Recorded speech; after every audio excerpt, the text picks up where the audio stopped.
Os portugueses vão às urnas no próximo domingo para escolher um novo governo. O plano de austeridade econômica está no centro das discussões. A correspondente em Londres, Gisele Garcia, conta por quê.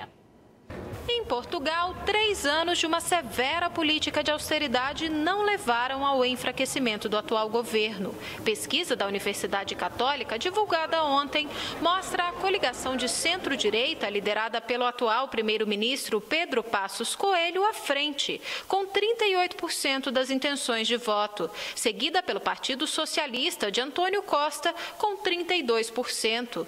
15% dos eleitores continuam indecisos. As pessoas percebem que o país está numa recuperação de toda a sua economia. Passos assumiu o governo em 2011, logo depois que seu antecessor, José Sócrates, concordou em receber 78 bilhões de euros da União Europeia e do Fundo Monetário Internacional, em um programa que resultaria em duras medidas de austeridade. O corte nos gastos públicos e nas pensões e o aumento de impostos levaram os portugueses às ruas em protestos. Foram 3 amargos anos de recessão. Quando o programa de recuperação foi concluído em maio do ano passado, Portugal tinha voltado a crescer. A chefe do Banco Português de Investimento, Paula Carvalho, afirma que o país conseguiu recuperar a confiança do mercado.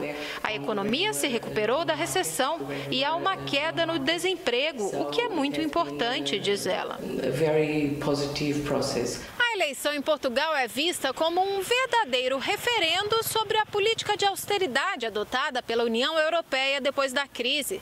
Se Pedro Passos vencer no domingo, se tornará o primeiro líder europeu a ser reeleito depois de concluir um programa de recuperação econômica. O candidato socialista, Antônio Costa, embora tenha ligação com o ex-primeiro-ministro José Sócrates, que instituiu o programa de austeridade, defende a necessidade de flexibilizar o aperto, reduzir impostos e gerar emprego. O emprego com futuro tem que ser o centro e o objetivo principal de uma nova política. Nas ruas, a maioria dos portugueses está desanimada com os políticos e pessimista com as eleições. Isto não vai ficar melhor, porque são todos uns ladrões.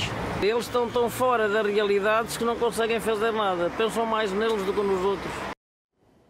E a gente conversa agora com o cientista político Emir Sader, que está no Rio de Janeiro. Emir, boa noite. Emir, nós vimos na reportagem que o mercado está super satisfeito, tudo bem com as pesquisas. Já a população não está bem assim não, né? Deu para perceber. Como é que está essa campanha?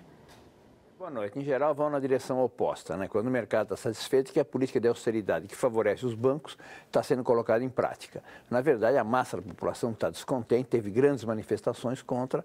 Agora, tem uma parte que nem vai votar, porque está desanimada, porque foi o Partido Socialista, que estava no poder antes da coalizão atual, que começou a implementar essa política. Então, na verdade, os dois partidos estão comprometidos com esse desastre social desses últimos 4 anos de austeridade em Portugal. A gente falou no começo lá da reportagem que a austeridade era o ponto central dessas eleições em Portugal e vimos nas pesquisas que o candidato que é do governo e que traz essa política de austeridade, aparentemente aí pode ser que leve a eleição. O que isso significa, Emir? Pois é, significaria a primeira vez que as eleições em geral são um pânico para os governos que colocam em prática a política de austeridade se tornam imediatamente sem popularidade. Seria o primeiro caso. Deve se juntar o quê? Primeiro, o fato que o Partido Socialista foi quem começou a implementar essa política. Segundo, que o seu líder, que era primeiro-ministro José Sócrates, foi denunciado por corrupção e foi colocado na prisão. E terceiro lugar, que eles fizeram uma campanha com o pânico da Grécia. Vão apertar tudo, vão implementar austeridade para não chegar à situação da Grécia. E aquilo que poderia ser o surgimento de alguma coisa tipo Podemos ou Syriza está brecado pelo Partido Comunista, que é o terceiro partido, tem sempre em torno de 10%, com posições tradicionais de esquerda.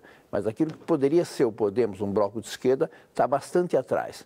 Então, aparentemente, é uma projeção muito conservadora da postura dos portugueses, do desânimo dos portugueses e do medo em relação a uma situação crítica como aquela da Grécia. Emir Sader, obrigada. Boa noite.